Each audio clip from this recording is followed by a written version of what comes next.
Un saludo a los amigos de Nuestra América. Estamos aquí como cada semana. Estamos de regreso ya, después de una semana de descanso que tuvimos. Ayer estuvo en Nuestra América Luis Carlos Batista con Gretchen Sánchez y hoy estamos Arturo López Levi, quien les habla, Harold Cárdenas. Saludos Arturo, ¿cómo estás? Un saludo, Harold, qué bueno estar de nuevo con la audiencia, tratando temas de Cuba, de las Américas, de la del norte, de la del sur, y buscando la mayor comunicación con la audiencia. Sí, tenemos hoy un programa dedicado básicamente a una actividad que hubo en la Casa Blanca de homenaje a los veteranos de Bahía de Cochinos o de Playa Girón, como se le conoce en Cuba. Y, y vamos a estar comentando qué hay detrás de esta actividad, qué significaciones tiene esta actividad que hubo y el significado también de las nuevas sanciones a Cuba que acaba de anunciar en consonancia también con esta actividad, está todo relacionado, que acaba de anunciar el presidente Donald Trump.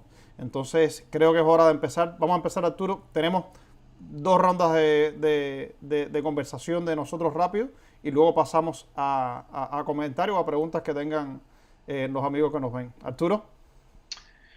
Mira, Harold, yo creo que me parece que lo mejor que hacemos es ir y tirarnos ya de hecho en la piscina y discutimos ya que traemos hoy, que es esta actividad que tuvo lugar en la Casa Blanca, que se proclama que es un homenaje a los veteranos de la Brigada 2506. Eh, yo la última vez que yo chequeé, corrígeme tú, en la historia de Cuba, pero eso ocurrió en abril. El aniversario sería en abril, ¿no? Eh, las actividades de este corte, generalmente hay una larga tradición, sobre todo de administraciones republicanas, de hacer una especie de celebración de la independencia de Cuba el 20 de mayo. Eh, Hay que difícil saber por qué no se celebró en abril o en mayo y se está celebrando ahora en las vísperas de octubre. Es dificilísimo, no se puede adivinar el tema. Esto tiene un nombre, esto se llama campaña electorera. Han cogido, el título del programa está muy bien, bueno porque han metido un guateque en la Casa Blanca con propósito de girar y motivar a la base eh, cubana en la Florida, tratando de reducir los márgenes de la victoria demócrata en el condado de Dade. ¿Por qué? Porque todos esos votos van a contar, aunque el condado de Dade ellos lo dan por perdido, porque la realidad es que, oye, mirando esas encuestas, no hay manera que ellos puedan ganar el condado de Dade, los republicanos, pero el estado sí lo pueden ganar. Y para ganar el estado, tienen que reducir los márgenes de victoria en el condado de Dade. Entonces, como quieren reducir los márgenes de victoria en el condado de Dade, están haciendo lo que en campaña electoral se aconseja, que es crear actividades, movilizar la base de tal manera de ampliar a un electorado que tiende a ser muy disciplinado a la hora de votar. Los cubanos americanos y los cubanos americanos de derecha, lamentablemente, porque eso hay que decirlo, y se lo enrostro yo a aquellos que, como yo, tienen una visión más de centro, más de izquierda, más moderada, esos cubanos americanos de derecha tienden a votar más y tienden a ser electores con un efecto pavloviano que les sacan la carne roja de Cuba, les hablan de cualquier cosa de esa y enseguida empiezan a salivar y lo más probable es que tengan en los márgenes, aumenten el número de votantes. Tradición de esto hay múltiples. Esto lo ha estado haciendo Trump y lo estaba haciendo con Bolton, que lo despertó a las 7:30 de la mañana para celebrar la victoria del golpe de Estado en Venezuela y después el propio Trump se tuvo que poner muy bravo por la falta de seriedad de Bolton, que también tiene que ver con la falta de seriedad de Trump, porque lo que se está tomando es Sinoval, la Casa Blanca, en cierta medida la han cogido para relajo, porque esto no es otra cosa que un relajo, lo que han estado haciendo ahí. Eh, Se ha hecho anteriormente en los 20 de mayo, hay que decir en esto tampoco que Trump es original. Mario Díaz Balart es veterano, no de haberse sacrificado para nada, pero es veterano de estas batallas, de aparecer en esos 20 de mayo, dando muelas ahí que son totalmente incoherentes, como andar diciendo que Trump es el mayor campeón de la democracia que ha habido en la historia del hemisferio occidental. ¿No te imaginas? Una cantidad de gente se quedaron fuera de ahí. José Figueres de Costa Rica, Allende, el mártir de la democracia con el golpe de Pinochet. No sé, vaya, si te pones a ver, hasta George Washington puede quedarse fuera al lado de la estatura que Mario le dedica al gran Donald Trump. Esto también, esta chicharronería no es nueva tampoco. Esto era durante un tiempo, desde que Reagan volvió a esa tradición, eh, celebrar, primero, una discusión aparte que la haremos y aquí voy a dejarle el comentario, es el tema de cuán importante es el 20 de mayo en la historia de Cuba, que hasta cuándo se llegó, hasta cuándo no se llegó. Pero eso no tiene nada que ver con lo que se ha montado aquí. Esto que se ha montado aquí es un sarao, una fiesta de alta nocturnidad, pero la hacen por la mañana, a coger borrachera, a movilizar a la gente para que saliven. Y lo lamentable es que las noticias que llegan de la Florida, por la radio pública de la Florida, por lo que hemos leído de reportajes en Univisión, David Adams, que no sé si seguirá siendo el corresponsal de Reuters ahí, el nivel de desinformación, de acusar al vicepresidente de ser un pedófilo, toda esa morralla, por decirlo de alguna manera, no se puede separar de lo que ha ocurrido aquí en la Casa Blanca. A lo mejor tú te sorprenderás del lenguaje que estoy usando, pero hay que recordar que que las malas palabras son buenas palabras cuando las buenas palabras no logran definir lo que hubo ahí. Ahí no hubo ningún acto de homenaje, ahí no hubo ningún acto de recordación, ahí lo que hubo fue un guateque. A ver, Arturo, yo quiero decir varias cosas sobre el evento y voy a ser breve con esto porque no creo que valga la pena extenderse demasiado, ¿no? Primero, Por cierto, me das un chance ahí para terminarte algo. Yo creo que dale. faltó una cosa que era importante, que es la joven cubana que canta el himno de Cuba sin sabérselo, porque eso también ha sido parte de algunos de los eventos que ellos han hecho, pero en este caso se les olvidó cantar el himno nacional de Cuba de la manera que lo cantaban, con la cantante cubana que no se acuerda de las estrofas, o le invierte el significado, porque fue lo que ocurrió en el evento del famoso del Hotel Billmore con ¿cómo se llama este? Con Bolton. Arturo, tenemos un comentario de Yasmín. Dice Yasmín que hoy estás cortando bajito porque estás hablando de chicharrón, guateque, morraya. Estás eh, eh, bastante cubano, usando términos bastante cubanos, por decirlo de alguna forma. A ver, yo quiero resumir rápido lo que quería decir de esto. Primero, faltan 41 días hasta el 3 de noviembre, que son las elecciones en Estados Unidos. Es decir, lo que quedan son semanas para que se decida el presidente de Estados Unidos. Y es lo que decías tú, que no estamos ni a 20 de mayo. Es decir, nada merita este tipo de actividad que no sea el intento desesperado por encontrar más votos en la Florida, en un momento en que la Florida está empatado, básicamente están empatados Trump y Biden en las encuestas en la Florida.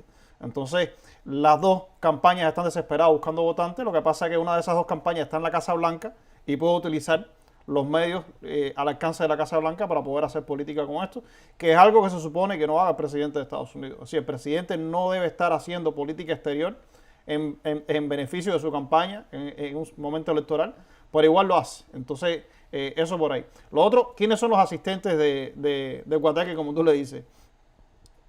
Los asistentes no son poca cosa. Ahí estaba Donald Trump, ahí estaba Mike Pence, ahí estaba Carlos Trujillo, que es el embajador de los Estados Unidos en la OEA. Ahí estaba Mario Díaz-Balart, que también habló ahí. Estaba incluso Trump le hizo una felicitación a Mauricio Claver Carón por haberlo logrado, por haber presionado para ponerlo a la fuerza y que les salió bien la jugada de ponerlo a la fuerza en el Banco Interamericano de Desarrollo. Entonces, esos son los asistentes que habían en la actividad.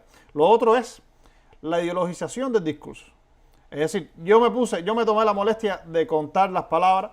Hay 20 minutos de discurso nada más, donde hay 16 referencias al comunismo y 9 referencias al socialismo. Es decir, 20 y pico de referencias a comunismo y socialismo en 20 minutos. Es decir, En cada minuto hablaron sobre comunismo y socialismo. No hubo un minuto donde no hubiera una referencia al tema ideológico. Evidentemente esto es una de las líneas de campaña y una de las cosas con las que ellos están usando en la Florida para infundir el temor y para movilizar a este sector latino de la Florida y movilizarlo electoralmente. Entonces, esa es otra cosa que quería decir también. Lo otro es, en el discurso nos faltaron los grandes éxitos de la administración Trump. Ataques a la prensa, ataques al movimiento por los derechos civiles de Estados Unidos, es decir, el movimiento de Black Lives Matter, ese tipo de movimientos que están reivindicando los derechos del pueblo estadounidense. Hubo ataques a todo eso. Hubo exageraciones sobre la economía de Estados Unidos. Hubo mentiras sobre cómo la administración Trump ha lidiado con la pandemia. Es decir, ellos están construyendo una realidad alternativa que lamentablemente les funciona, porque muchos de los votantes latinos estos que ellos están enfocando con este tipo de discursos consumen unos medios, muchas veces en español porque no saben hablar inglés, consumen unos medios locales ahí en la Florida que se creen todo ese discurso. Entonces viven en un mundo paralelo, es decir, viven en un mundo donde lo que dice el presidente es cierto y no importa si es verdadero o falso, no hay un periodista que le haga fact-checking porque al final los medios que ellos consumen son de ese tipo, ¿no? Entonces, todo eso fue lo que hubo ahí. ¿Cuál era el objetivo, Arturo? En mi opinión, de Guateque, como tú le dices, el objetivo de todo esto era validar el exilio. Es decir, el objetivo, la política que ha tenido la Casa Blanca desde que Trump asumió la presidencia es validar al sector que Trump cree que le va a ganar los votos en la Florida. ¿Ya? Yo solo quiero destacar dos cosas de ese exilio específicamente que él está validando, porque él no está validando al cubanoamericano promedio. Él está validando al cubanoamericano conservador radical y está tratando de radicalizar al que llegó hace poco tiempo también a Estados Unidos. Yo quiero señalar dos cosas de ese exilio que le encanta a ellos reivindicar tanto. Dos cositas nada más. En primer lugar, es un exilio poco democrático, pues es un exilio que en un país como Cuba, donde hay derechos políticos que están siendo escamoteados, es decir, yo creo que la oposición debería tener un espacio de participación en la política cubana, lamentablemente no lo tiene, en condiciones de embargo es muy difícil promover ese tipo de debate, de participación de todos los sectores políticos del país, pero este exilio de la Florida, su agenda es hacer lo mismo. Es decir, el exilio de la Florida lo que quiere es escamotearle los derechos políticos a socialistas, comunistas y todo eso, escamoteárselo, no darles derechos políticos a ellos, entonces asumir ellos el poder en la isla. Yo no sé, Arturo, cuál es tu opinión, pero en mi opinión, los mejores momentos que tuvo la República de Cuba fueron los momentos en los que conservadores, liberales y comunistas y socialistas compartieron la construcción del país juntos. Constitución del 40, los gobiernos donde hubo más participación de todo este espectro político, yo creo que fueron los mejores momentos de la historia de la República de Cuba. Entonces, eso es lo que no quiere el exilio este que le gusta a Trump. Es un exilio que lo que le gusta es quitarle los derechos políticos a los otros para dárselos a ellos nada más. Un ventajismo que ellos practican, que están practicando todos los días también en Estados Unidos, ¿no? Y lo último es el carácter democrático de un exilio que se fundó sobre las bases de una dictadura latinoamericana como fue la de Batista. Es decir, están los documentos de la CIA explicando que está creándose un movimiento en la Florida de los emigrados que acaban de salir. Yo tengo el documento, lo puedo quizás poner el link aquí más tarde.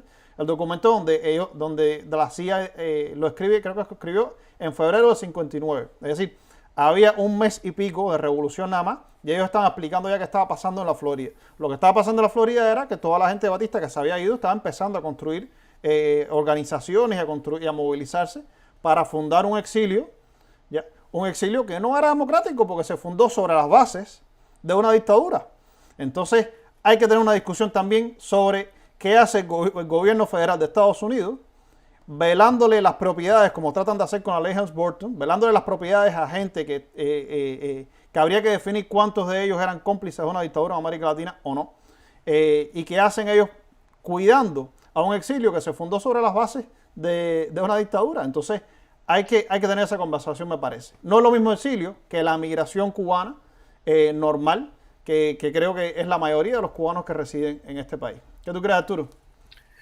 Mira, yo creo que ahí hay cosas de concepto con las cuales yo voy a quizás discrepar un poco, pero quiero empezar recordando, porque tú lo mencionaste, el estado que tiene el país y las mentiras que hay aquí. Hay que decir, señores, lo más importante que ha pasado hoy y que deberíamos mirarlo hasta con cierta vergüenza, es que el país llegó hoy a las 200.000 muertes por el COVID-19. O sea, los paralelos a veces en la historia son que el día que eso ha ocurrido, en la Casa Blanca no hay una reunión para discutir o para rendir tributo, para o sea, hablar en nombre a las 200.000 bajas que ha habido en esta guerra contra el virus, en el cual China tiene una responsabilidad grandísima, para que nadie lo dude de otra manera. Yo creo que China manipuló la Organización Mundial de la Salud. Es lamentable, fue una puñalada al multilateralismo el no haber reportado, el haber dejado vuelos directos desde Wuhan, porque sabemos que ellos, por ejemplo, cortaron los vuelos de Wuhan a Beijing, pero dejaron abiertos los vuelos, por ejemplo, de Wuhan a Italia, para que se sepa claro lo que hicieron y toda la suposición que hay, que para proteger el sueño del camarada Xi, prefirieron que el mundo entero cayera en una crisis como esta, a soplarse la crisis y jamársela ellos solos. Para que esté claro hasta dónde puede llegar los abusos, excesos de un partido comunista renuente a tener una política abierta a información, etcétera. Pero dicho todo eso, ya está. Aquí hubo una política irresponsable de varios meses en los cuales, después que cerraron los viajes directos de China, se jugó triunfalista y se metió a este país en la crisis que tiene ahora. Y el único responsable, el principal responsable de todo esto se llama Donald J. Trump. Le guste a quien le guste y le pese a quien le pese. Y no hicieron. La Casa Blanca, es curioso que tienen un tiempito para este acto de morralla electorera.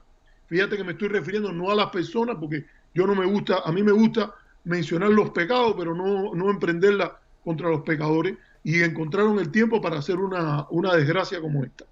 Entonces, yo creo que tú, en lo que presentas del acto que hay, te has olvidado de uno de los grandes aportes a la política norteamericana que ha hecho el gran Donald Trump, que es que él ahora agregó al planteamiento de que el país nunca iba a ser socialista, que nunca va a ser comunista. Ese gran aporte no se te puede escapar, porque eso era imprescindible hacerlo hoy, el mismo día donde están las 200.000 bajas de la guerra contra el virus. Bueno, ese mismo día era urgente plantear de que el país iba a permanecer la ciudad brillante en la colina, que no iba a ser nunca ni socialista ni comunista. Bueno, sí, estoy obviamente jugando con esta desgracia. Entonces, ¿qué es lo que se homenajeó? Bueno, yo creo que sí hay un exilio y sí hay fuerzas que con un criterio de dignidad se han opuesto y han tenido diferentes actitudes hacia el gobierno cubano, que van desde el apoyo crítico, diálogo, hasta oposición, que han estado en contra de todas las prácticas que representó la derrota de Bahía de Cochinos. Porque vamos a decir aquí se está rindiendo tributo a una derrota. Y una derrota que hasta los mismos, por ejemplo, si tú lees las opiniones de uno de los líderes de la oposición interna, de personas que habían apoyado la revolución contra Batista, porque yo creo que esto es importante, Harold, porque en alguna medida a mí me parece que tú construyes la línea de un exilio único, y ese en oposición a la migración, y yo creo que ese exilio habría que descomponerlo entre sus diferentes oposiciones. Y dentro de esas oposiciones hay que contar que, por ejemplo, las personas que estaban opuestas al gobierno en Cuba ya, porque se oponían al rumbo comunista del país y que tenían una visión más nacionalista, que se reivindicaban como partidarios de la revolución, de la historia me sobera, pero no del rumbo comunista que estaba tomando el país. En general, tú lees las memorias de ellos, sus cartas, como por ejemplo lo de González Corso, que era uno de los líderes de los movimientos clandestinos en Cuba contra la revolución, y algunos que incluso estaban opuestos al rumbo comunista, ya desde la oposición, pero con algunos vínculos con gente en el gobierno, como Faustino Pérez y esas cosas. Y todos lo que dicen es que la preparación arrogante, prepotente, micromanejada, que no fue, como dijo Trump ahí, organizada por los exiliados y respaldada por Estados Unidos, no, fue respaldada, manejada desde la peor arrogancia supremacista blanca sobre los latinos, la invasión de Bahía de Cochinos. y de personas que hasta en Retaluleu llegaron a decir, bajo el mando de oficiales que sirvieron el gobierno de Batista, no vamos a ir en ese juego, ¿me entiendes? Entonces, independientemente de todo, fíjate, a mí no me cabe justificación alguna para haberse enrolado bajo una bandera extranjera en la idea de invadir a tu propio país. Eso en ningún lugar, eso es bien visto. Pero en el entendido de que se hubiese hecho para evitar el mal mayor desde su perspectiva, que era un rumbo comunista de la revolución, hay que decir que eso no se hizo ni siquiera bien, porque lo que debió ser locomotora era vagón de cola, y lo que debió haber sido en última instancia un apoyo, el recibimiento amistoso, como ocurrió con los mambises, con los exiliados mambises, se convirtió en el timonel. Y eso yo creo con honestidad que hay muy poco de celebrar. Y si hay algún consenso, si voy a leer la opinión de los partidarios del gobierno, hasta la opinión de gente que estaba, por ejemplo, en el frente interno opositor, los que tenían relación con el gobierno, todos, tú ves los testimonios, incluso en áreas como, porque esas verdades se le escapan a la gente, como en el Instituto de la Memoria contra el Totalitarismo, que está en Miami, un instituto que tiene sus peculiaridades. Ahora no me voy a fajar con ellos, pero con todo eso te encuentras una visión súper crítica del nivel de subordinación, manejo, manipulación absurda, que es muy difícil hasta que reivindica el valor de los que se tiraron en Bahía de Cochino, que iban a una pérdida casi segura, muy asimétrica, si no aguantaban las 72 horas, porque sin 72 horas no iba a haber gobierno en la cabeza de playa y no iba a haber intervención norteamericana, y eran 1.500 y pico de gente contra todo el ejército de Cuba. Dentro de eso, si eso, lo primero que deberían hacer los que quieren hacer un tributo, un homenaje, es estudiarlo. Y para terminar, te digo, la Rosa Blanca, la organización del padre de Mario Díaz Balart, no estaba en esto, porque hasta la propia administración Kennedy estaba clara de que Manuel Ray, Tony de Varona y mucha de esa gente, algunos que eran, no el caso de Manuel Ray, que a mí me parece fue una persona bastante decente, pero el caso de Tony Varona era un politiquero más de la República la República no colonial o la República postplatista, por decirlo después de 1934. Todos ellos no querían tocar a la Rosa Blanca y a los Díaz Balart ni con un palo de 150 metros, porque eso estaba embarrado hasta el último minuto de haber sido ministro de una dictadura autoritaria, culpable de la muerte se dice, de 20.000 cubanos, y nadie quería ni tocarlos. Así que vamos a estar aquí, si quieren de verdad hacer esto con seriedad y no ese acto morrayero, lo que debían hacer era primero que todo consultar a algún historiador, mirar lo que pasó allí, tener una visión verdaderamente interesante. Sí, Arturo. Pero bueno, hubo ese aporte.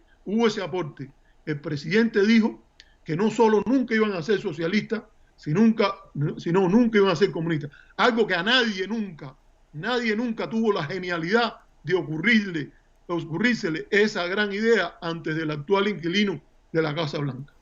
Arturo, yo estoy de acuerdo contigo en lo que se refiere al amateurismo que ha caracterizado a este exilio que quiso hacer una invasión que no resultó. Y me llama la atención lo simbólico de estar reivindicando una derrota como esa. Es decir, yo que soy cubano, soy bastante supersticioso con eso de estar construyendo proyectos políticos sobre la base de fracasos anteriores, como una invasión fracasada. Pero bueno, yo creo que no tiene muchas victorias tampoco por dónde coger, porque es un exilio que realmente no tiene mucho que mostrar. Te propongo, a ver, yo quiero que tú hables un poquito sobre quiénes eran los speakers, quiere decir, quiénes fueron las personas que hablaron en la actividad hoy en la Casa Blanca. Pero primero vamos a escuchar como tú le dices, el inquilino de la Casa Blanca en su presentación del evento de hoy. Vamos a escuchar a Trump unos segundos y regresamos con Arturo para que Arturo nos hable un poco de quién habló hoy en la Casa Blanca. Well, thank you very much, please. Thank you very much, and I'm delighted to welcome you to the White House as we honor the Cuban-American veterans of the Bay of Pigs invasion. Brave people, great people. Arturo. Bueno, ¿qué te puedo decir? El primero que habló fue el presidente Donald Trump. Yo no tengo ningún problema en llamarle, además de inquilino de la Casa Blanca, es el presidente. Ganó según las reglas del colegio electoral y cuando alguien lo hace, yo creo que hay que reconocerle que esos son los procedimientos que hay en el país y se le saluda, ¿no? Lo que pasa es que eso no le da... Él es el comandante en jefe de las Fuerzas Armadas. Yo que soy un ciudadano de este país y eso sí me gusta de la democracia porque ahora veo que hay hasta en los debates hay quien llega y dice, oye, mira, mídete cómo estás hablando del comandante en jefe, ¿no? Yo no estoy hablando, mídete, yo no tengo comandante en jefe. Está el comandante en jefe de las Fuerzas Armadas, por eso es una república. El comandante en jefe de la nación no existe en una república. Los ciudadanos no tenemos comandante en jefe. Damos la opinión que tenemos y eso y punto. Eso es lo que hay que en este caso se impone. Yo creo que primero habló él. Aquello de verdad que te digo que tenía su sabor cubano, por decirlo de alguna manera, ahí el cubanazo de Trump quizás sea el primer presidente cubano que ha tenido los Estados Unidos en ese sentido. Porque en medio de la Casa Blanca, de buenos a primera, él decía, a ver, por aquí está fulano de tal. Y entonces estaba el hombre de la brigada 2506. Ven para acá y di algo, tienes que venir, por favor. Entonces, ay, no quiero hablar. No, ven. Lo alaron para acá, ven para acá. Y entonces el hombre se paró y dijo ahí alguna de esas de las maravillas, sobre todo lo maravilloso que es Donald Trump. Después llegó Mario Díaz-Balart, ay, por aquí, y Mario. Entonces Mario estaba por un lado, pero él no lo veía y después de buenas a primeras, no, para acá, ¿dónde está? Levantó la mano. A ver, Mario, ven para acá y di algo. Entonces Mario fue para allá y también dijo algo. Y bueno, como sobre todo mencionar a la gente que se han destacado en las actividades del CDR, disculpa, no del CDR, de las actividades de la organización que ellos tienen ahí. Y entonces mencionaron a Mauricio Clavel Carón como una de las gente destacada en esas cosas. Entonces, en ese tono de jolgorio, de fiesta, se anuncia una cosa tan seria como son el apretamiento de las sanciones contra Cuba. Y en la idea de nuevamente, por decirlo de alguna manera, seguir impulsando la soga en medio de una crisis, de una pandemia que el país está teniendo, que es dificilísimo de manejar, con un toque de queda en La Habana que tiene que ver con ver si logran contener el brote pandémico, sin ningún interés de romper la polarización política que desde aquella época que están evocando solo ha sido terreno fértil para los extremismos de un lado y del otro, con una política que no tiene nada que ver con los derechos humanos. Entonces, ese es el contexto, Harold.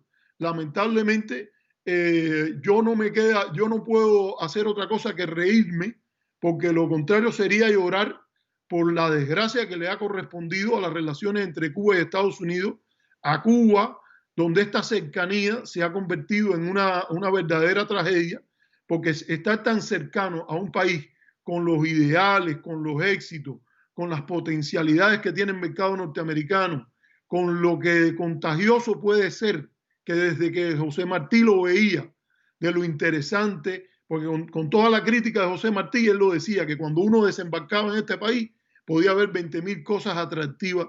Todo ese brillo que podría ser parte de la relación se opaca por este tipo de comportamiento de unas políticas que son el resultado de una mentalidad bien enrevesada, cargada del deseo de venganza, de mirar al futuro, sino estar anclado constantemente, relitigando las batallas del pasado una y otra vez sin darle una oportunidad ni a los nietos, ni a los bisnietos, ni a los hijos de pensar una relación a través del estrecho de la Florida mucho más civilizada, de futuro, de moverse, de atender los problemas, por ejemplo, de discriminación racial que existen aquí y allá, de mirar un futuro que puede ser diferencia de inclusión y no de excluir ni a los comunistas ni a los socialistas, ni excluir a los que no son comunistas ni no son socialistas en un contexto verdaderamente de una cultura democrática. Sí, a ver, yo creo que es hora de hablar de el segundo regalo del día, además del guateque de la Casa Blanca, fue el anuncio de un nuevo paquete de sanciones hacia Cuba. Pero antes de hacerlo, yo te propongo escuchar las palabras del señor Mario Díaz Balart en el guateque, porque creo que hay un término cubano que lo define bastante bien a la participación de Mario, y es lo que los cubanos le llamamos chicharronería. Es decir, el elogio a la chicharronería de Mario Díaz Balart. Vamos a escucharlo unos segundos y regresamos a ver qué tipo de relación tiene este exilio con el presidente Trump. Y vamos a regresar hablando también sobre cómo Trump les devuelve el favor a este exilio aplicándole nuevas sanciones a Cuba. Mario. Thank you, Mr. President.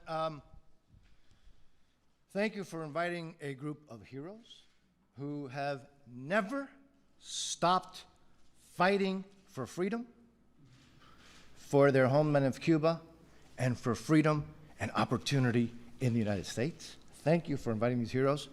And Mr. President, the cause of a free Cuba, the cause of a free Venezuela, of a free Nicaragua, of a free hemisphere has never had a stronger ally, a stronger leader than this president. Thank you, Mr. President. Thank you. Imagínate tú, Arturo, si el mejor amigo de la democracia cubana es el presidente de Estados Unidos, que comparte cartas de amor con Corea del Norte y que es amigo de cuanto líder autoritario hay en el Medio Oriente prácticamente, está muy mal la democracia cubana si depende de ese líder. Pero está muy bien su relación con un sector del exilio cubano que democrático para mí no tiene nada. Es decir, lo que tiene es mucho de autoritario y de las características conservadoras estas y oportunistas también que tiene la administración actual de la Casa Blanca. Entonces, esto es un matrimonio perfecto entre ellos porque entre ellos se entienden perfectamente. Hoy se anunciaron nuevas sanciones para Cuba.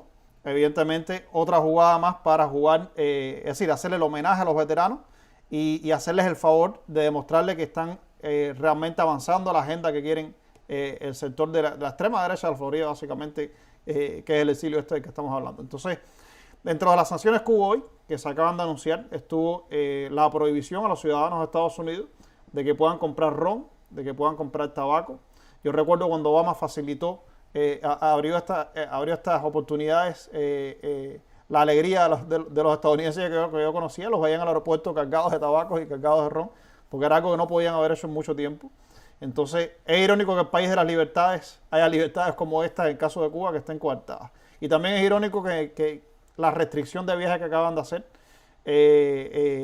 por ejemplo, también se prohibió a los ciudadanos estadounidenses alojarse en instalaciones del gobierno cubano en la isla.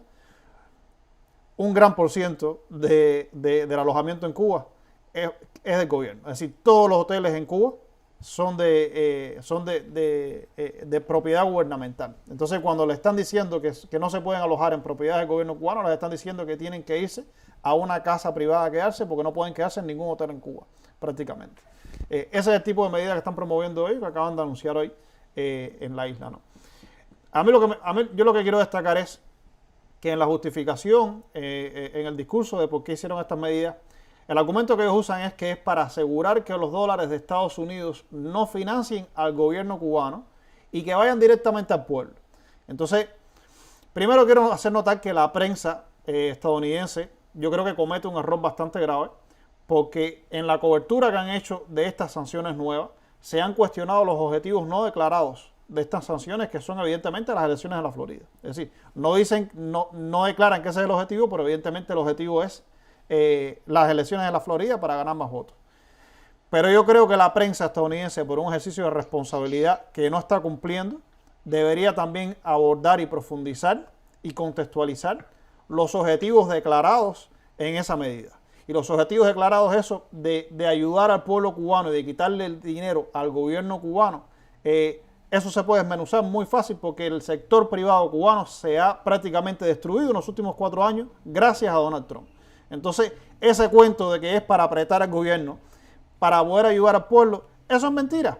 Y es mentira tan sencillamente porque yo quiero saber qué ayuda está recibiendo el pueblo cubano de la administración Trump hoy. Es decir, qué dinero le está dando o qué ayuda material o ¿cómo está ayudando la administración Trump al pueblo cubano de forma directa? De ninguna forma. Es decir, no se trabaja con las Naciones Unidas, no hay paquetes humanitarios, no hay ningún tipo de eso, porque la apuesta es asfixiar de hambre al pueblo cubano para que haya una revuelta interna. Y tú y yo sabemos, Arturo, que en relaciones internacionales no es una práctica legítima estar sancionando económicamente un país para pedirle cambios políticos al país. Es decir, eso no es una práctica y tampoco es una práctica ética para un país. Es decir, crear una crisis humanitaria en una nación y menos en un momento de pandemia global porque tú tengas un objetivo político en ese país.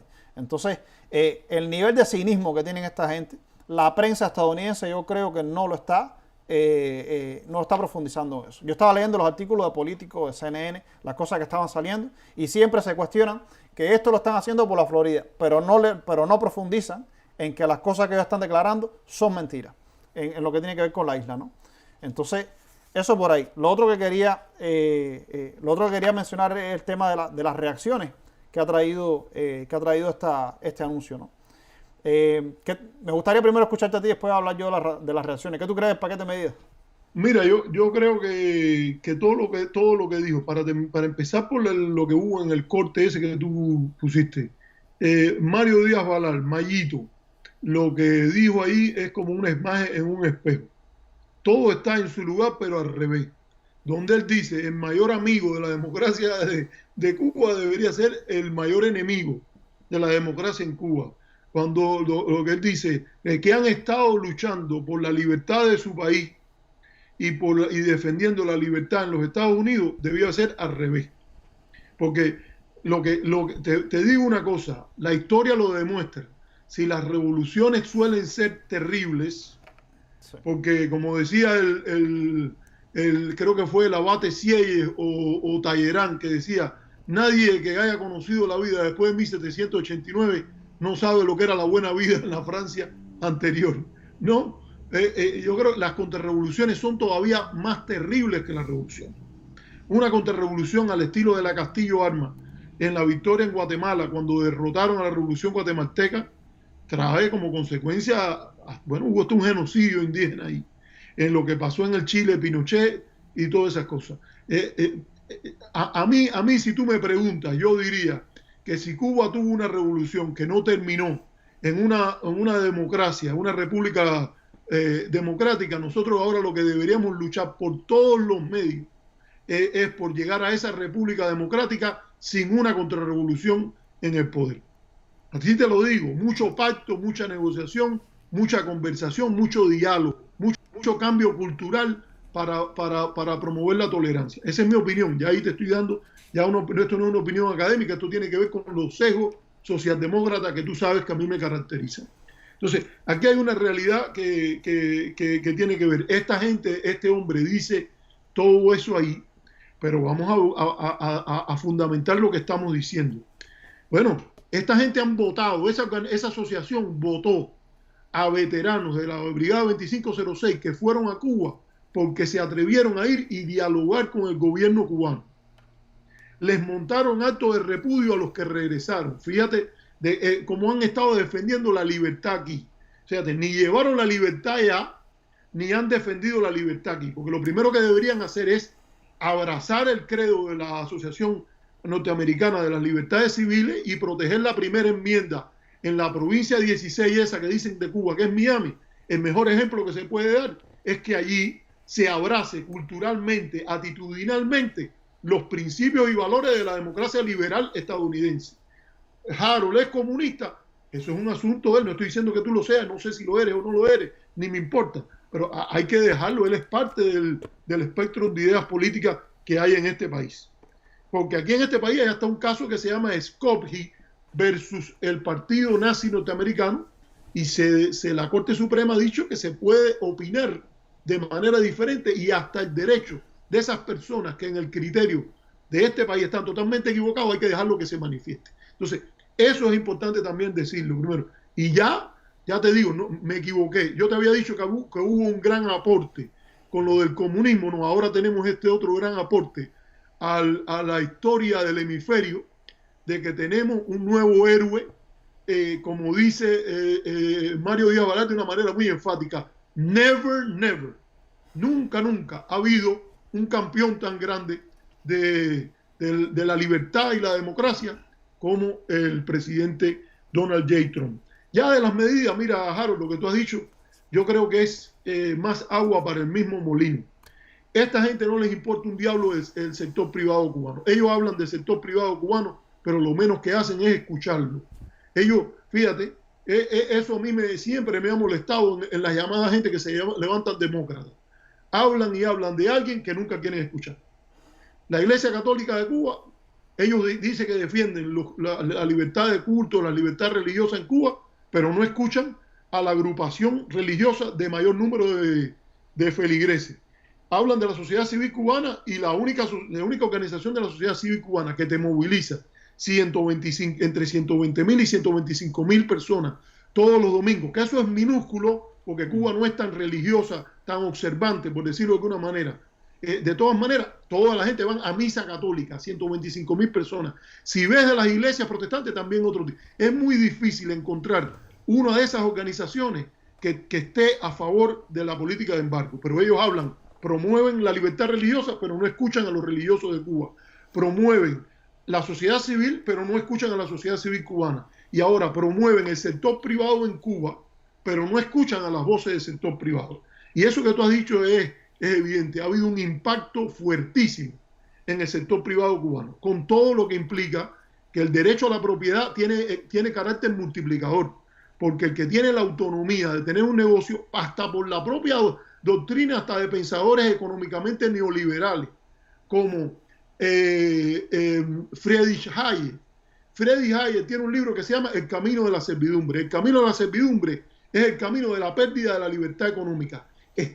Hay un camino implícito inferido al revés, que es el camino de la libertad política, que según Hayek iría en que cada paso de aumento de autonomía económica con respecto al Estado sería también un paso hacia la libertad política.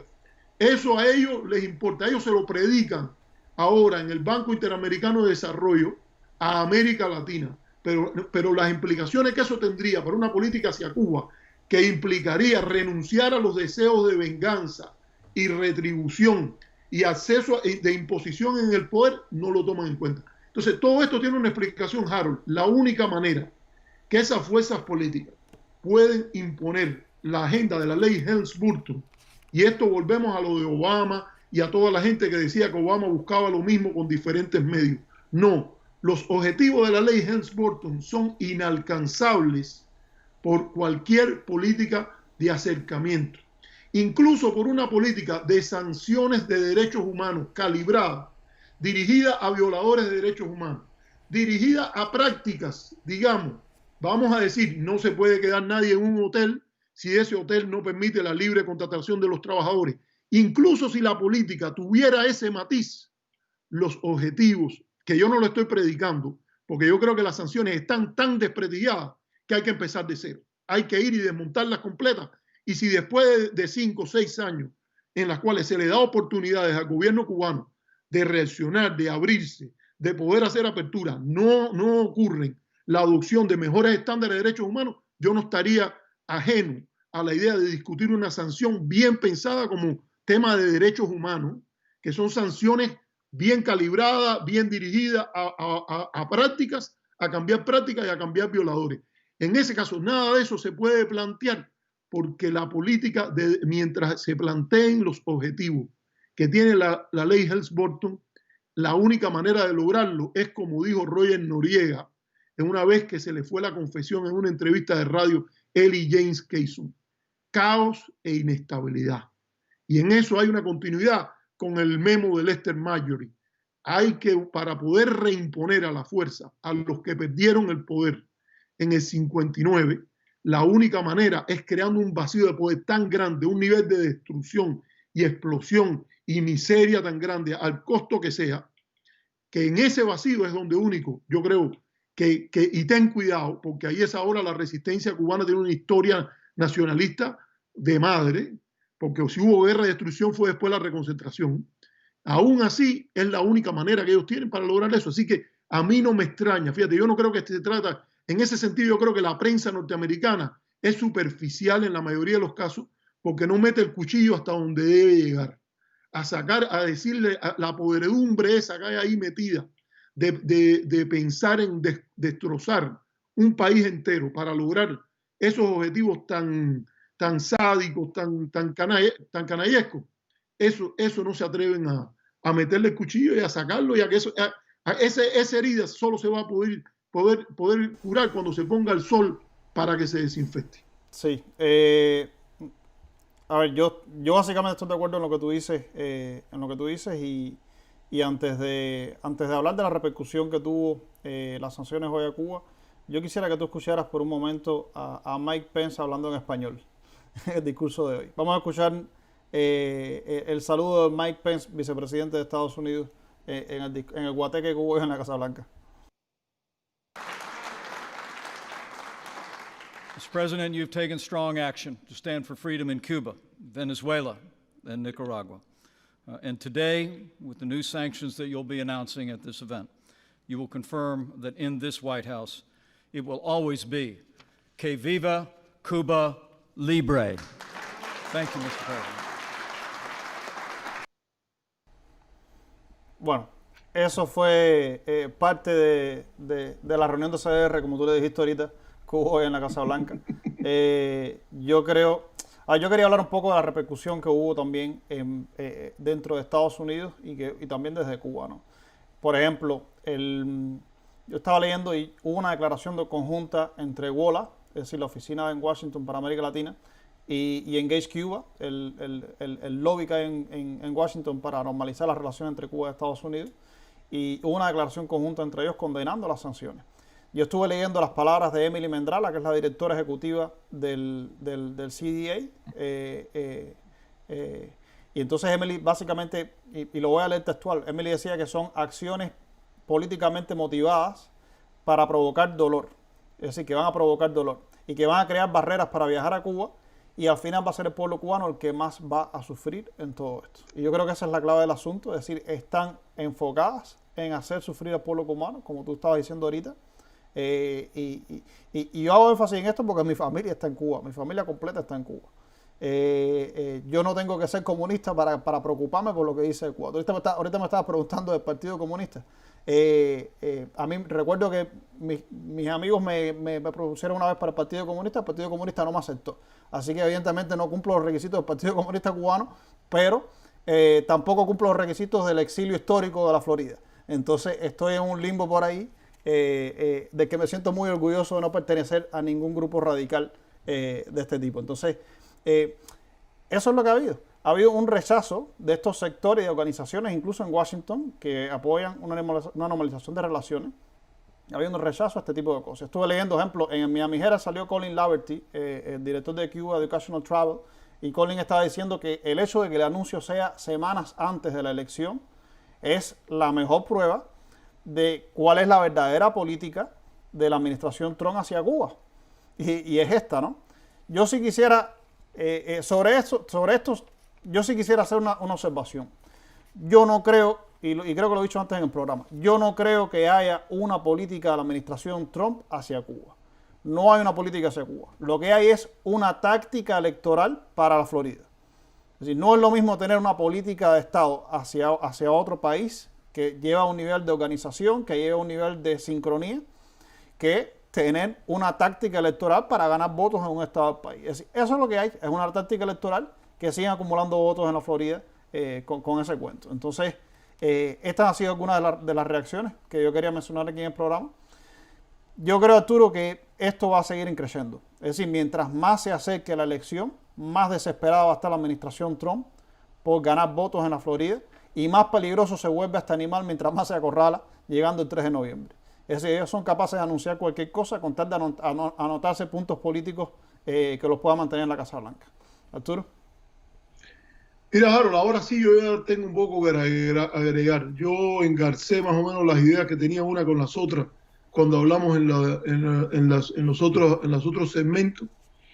Yo creo que tú tienes razón. Yo no creo que vayan a movilizar mucha más gente, pero ellos necesitan hasta el último voto. Y esta es la manera de ellos de tocarle a la puerta el domingo. Oye, no se te puede ir a votar, no se te puede olvidar ir a votar. Y en este caso no va a ser el domingo, va a ser un martes, pero es es las mismas cosas, las mismas prácticas. Ya no hay, lamentablemente no hay ni respeto por las instituciones de la sociedad norteamericana. Hasta en los salones de más alto nivel se cuela el bananeo, el platanismo, por decirlo de alguna manera, el platismo también, porque ahí hay mucho de platista en la manera que se ven las relaciones con Cuba. El amateurismo. Y sí, no, eso no son tan amateurs. Ellos lo que tienen ahí son amateurs desde el punto de vista de política exterior. Pero lo que están haciendo en términos de, y no representando los intereses nacionales ni los valores de este país, eso para mí me parece tan claro, pero sí entrando en el compadreo, el relajo, porque no se le puede decir de otra manera, en el relajo de llevar a la Casa Blanca esto, ¿me entiendes? Esta desgracia. Y bueno, esperemos. También si algo me quedaría decir es que yo tengo, y en esto voy a dejar la duda porque hemos pensado hacer otro programa sobre el tema de la desinformación y todo eso. Yo hasta un cierto punto, por un purito de decencia y respeto por mis compatriotas, yo me pregunto hasta dónde va a llegar el nivel de dejarse manipular de que estas cosas están pasando. Porque yo me pregunto quién a esta hora se puede andar creyendo esas cosas del Biden ¿cómo se llama? Pedófilo, y de que Biden es un socialista, que Biden es un comunista, que el Partido Demócrata está controlado por los comunistas. Ese tipo de manipulación, ese tipo de abuso de los traumas de ese exilio, porque hay que decirlo, en cierta medida, respetar a un exilio sería respetar los traumas que ha vivido y tratar de que se curaran. Pero esta gente lo que están haciendo es manipulando eso, y me pregunto hasta qué punto tenemos un público que está siendo desinformado,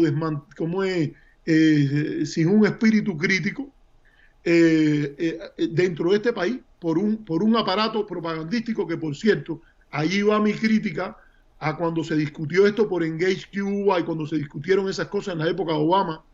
Ese aparato se dejó intacto, y se dejó intacto cuando hubo gente que dijo, ese aparato de propaganda montado en Radio Martí, esa botadera de dinero no es tan botadera de dinero, eso es dinero que se da en Miami, que después se usa en las campañas electorales contra las posiciones liberales en Estados Unidos.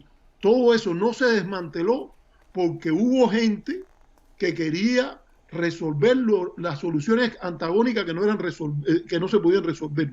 La única manera que tú tienes que hacer es, por lo menos, si vas a dejar Radio Martí, tienes que cambiar el personal ahí y poner a gente que estén a favor de quitar el bloqueo. Si tú vas a hacer una política de quitar el bloqueo, tú no puedes dejar eso allí a la venia de Dios y dejar que te sigan manteniendo ese aparato propagandístico. Eso es un tema que hay que ponerlo a conversar, para que después no te sorprenda cuando hacen para lo cual ellos fueron diseñados. Y segundo, y aquí te lo quiero dejar dicho, es que cuando a mí me dicen que hay un número grande de gente recién emigrada que está bailando al son de ese guateque, yo también me pregunto, compadre, yo no sé, yo de Cuba salí yo regreso cada año prácticamente, y yo me pregunto si el sistema educacional se ha deteriorado tanto que puede soltar un producto para acá de gente que son capaces de comprarse esas mentiras, porque eso de que alguien vaya a llegar a ser candidato a la presidencia de los Estados Unidos con un récord pedófilo o conduciendo una red de prostitución desde el basement de una pizzería y ese tipo de cosas, o esto es una pérdida de tiempo y de recursos, o realmente estamos ante una situación en que también hay que preguntarse qué cosa es lo que está viniendo y los niveles de educación política y lo que es la falta de pluralidad en la discusión en el contexto cubano, que puede generar entre una confluencia, una causalidad compleja, puede generar un espectro político donde esos mensajes tan burdos, amateur, como tú dices, de baja calidad comunicacional, de tono hiperventilado, como decir eso de que Trump es el más grande demócrata acá, que never ha habido un demócrata más grande que él, que esas cosas puedan encontrar terreno fuerte. Sí, Arturo. A ver, yo quiero señalar una cosa para despedir ya. Yo quiero señalar, y para complementar tu comentario, una cosa que hemos hablado antes aquí en el programa, ¿no? Yo creo que hay un círculo vicioso en todo esto. Es decir, mientras más hostilidad hay por parte del gobierno de Estados Unidos hacia Cuba, más atrincherada se vuelve la isla, menos matices se aceptan en el discurso político cubano, más acríticos son los cubanos, porque entonces el discurso oficial es vertical, sin matices y propagandístico. Y entonces crea un sujeto crítico, un sujeto cubano que es totalmente acrítico en la política y que es obediente a las autoridades de Cuba, y después cuando llega a la Florida, a la burbujita republicana cubanoamericana de Florida, es obediente a todo lo que dicen ahí también. Entonces al final, mientras más hostil está el gobierno de Estados Unidos con Cuba, más está creando una maquinaria en la que llegan después gente emigrados a propio Estados Unidos que se radicalizan facilito hacia la extrema derecha.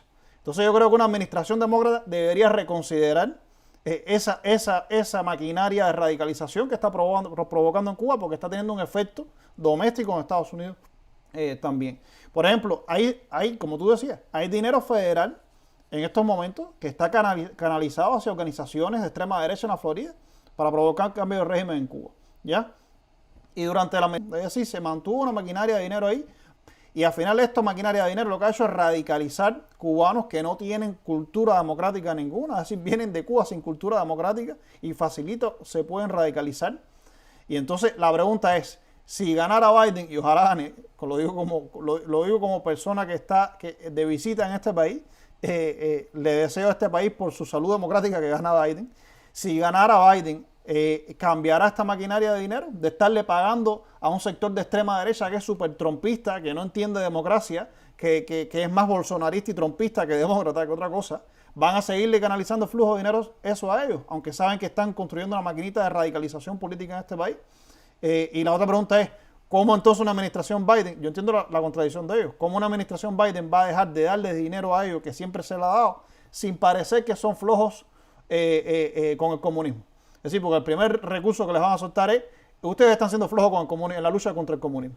Entonces, yo sí creo que hay formas de cambiar esta dinámica, de repensar ese dinero a manos de quien está yendo a parar y que no sea de actores radicales. Es decir, hay muchos más actores en la esfera pública cubana, hay muchos más actores ya que tienen compromisos democráticos, a los que ni siquiera hay que darle dinero. Lo que hay que hacer es quizás apoyarlos un poquito más, aunque sea apoyo político, ¿ya?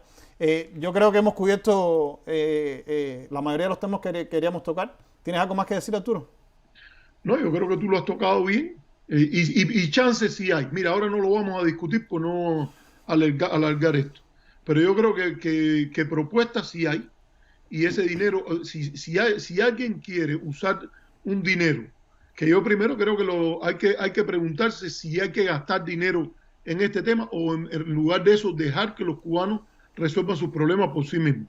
Pero si se quiere gastar dinero en aumentar la apertura política en el tema cubano, mira, dale apoyos a las universidades, que den becas a cubanos, y que venga y que se las gane el que se las gane. Digamos, eso es lo que ha funcionado muy bien con muchos otros países del mundo.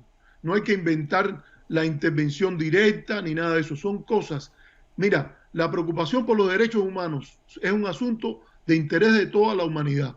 Ahora, eso hay que hacerlo acorde a las reglas y normas del derecho internacional. Y hay formas, hay mil formas. Y en lo de la Florida, bueno, chicos, ¿qué compromiso tiene? Que eso es lo mismo que yo digo desde antes.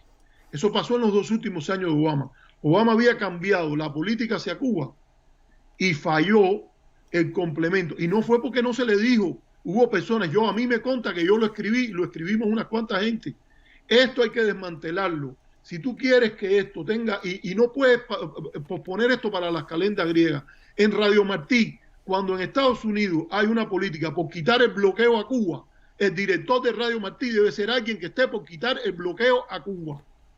Así de sencillo, porque después no te sorprenda, como ahora uno se sorprende, algunos activistas demócratas, diciendo, Radio Martí no está para defender el bloqueo o no está para atacar a Biden, Radio Martí está para hablar sobre la democracia en Cuba.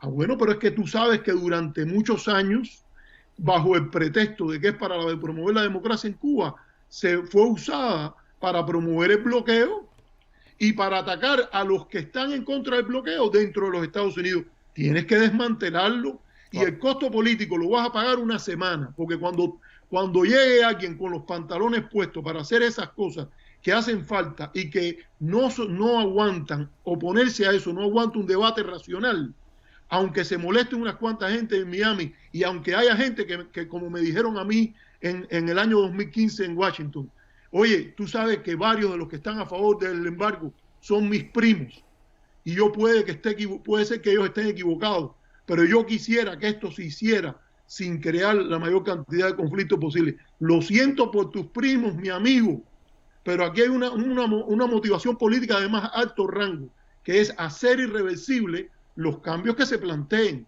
Y para hacer eso, lo primero que hacer es cambiar el personal, que después tengan que armarlo, porque hay gente que lleva 20 años trabajando de empleado del anticastrismo, siendo atildado, comedido y obediente, como decía Alberto Padilla, que tenían que ser los hombres de la nueva sociedad que producían en Cuba, siendo eso mismo, pero al revés.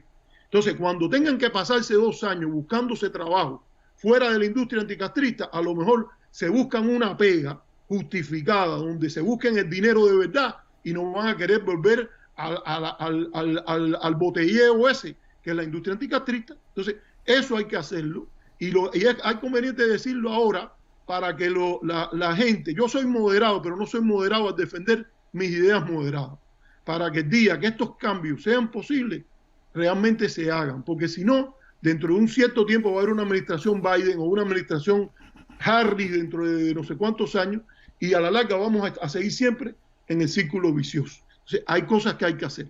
Una nueva política de engagement, de contacto con Cuba tiene que tener una dimensión dirigida a cambiar la correlación de fuerza en la comunidad cubanoamericana y cambiar la manera en que el dinero, si va a darse dinero en la comunidad cubana, es distribuido a ese respecto. Sí, Arturo. Creo que es hora de despedir ya el programa ya. Primero quiero invitarlo porque mañana tenemos una transmisión especial. Mañana vamos a estar poniendo, creo que podemos transmitirlo de 6 de la tarde a 8 de la noche. Vamos a estar transmitiendo a las 6 de la tarde hora del este el webinar que coordinamos aquí en Nuestra América junto al programa Cuba de la Universidad de Columbia sobre tendencias políticas entre los latinos en la Florida. Es decir, que es básicamente de lo que hemos estado hablando en la última media hora. Un webinar especial que hubo. Ese webinar tuvo como invitado a Ernesto Domínguez, creo que es profesor del Instituto Superior de Relaciones Internacionales en Cuba. Tuvo como invitada a Emily Mendrala, que es la directora ejecutiva del Centro para la Democracia en las Américas en Washington, y también tuvo al profesor Eduardo Gamarra, que es profesor del Departamento de Política y Relaciones Internacionales en la Universidad de la Florida. Entonces, un panel de lujo y tuvo como moderador a nuestro colega Luis Carlos Batista. Mañana a las 6 de la tarde en Nuestra América vamos a tener ese panel y así pueden profundizar un poco más sobre cuáles son las tendencias entre los latinos en la Florida. Nos vemos entonces en el próximo programa. Chao, Arturo.